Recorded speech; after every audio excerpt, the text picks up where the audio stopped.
ହେଜି ପଦଦରୁ ହଜିଥିବା ମହିଳା 5 ଦିନ ପରେ ଡାକୁଲୁଗୁଡ଼ା ନଦୀରୁ ମିଳିଲା ଗଳିତ ଶବ।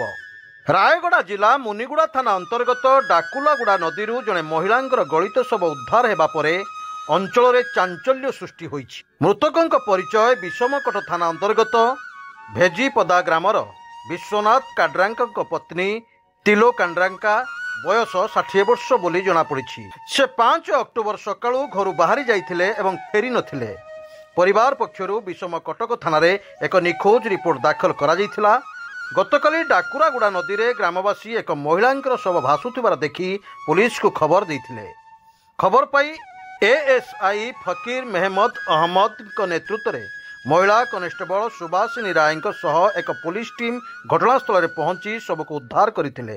ଶବକୁ ବ୍ୟବଚ୍ଛେଦ ପାଇଁ ପଠାଯାଇଥିଲା ଓ ପରେ ପରିବାରକୁ ମଧ୍ୟ ଶବ ହସ୍ତାନ୍ତର କରାଯାଇଛି। ଏହି ସମ୍ପର୍କରେ ମୁନିଗୁଡ଼ା ପୁଲିସ କେସ୍ ନମ୍ବର 12/25ରେ ମାମଲା ରୁଜୁ କରି ତଦନ୍ତ ଆରମ୍ଭ କରିଛି। ତିଲେ କାଡ୍ରାକା କେମିତି ଘରୁ ଚାଲିଗଲେ ଓ କିପରି ନଦୀରେ ପହଞ୍ଚିଲେ ସେ ନେଇ ପୁଲିସ ତଦନ୍ତ ଜାରି ରଖିଛି। ରାୟଗଡ଼ାରୁ ଦିଲ୍ଲୀପ ପଡ଼ିଆରୀଙ୍କ ରିପୋର୍ଟ, ସ୍ୱତନ୍ତ୍ର ଓଡ଼ିଶା ଲାଇଭ୍।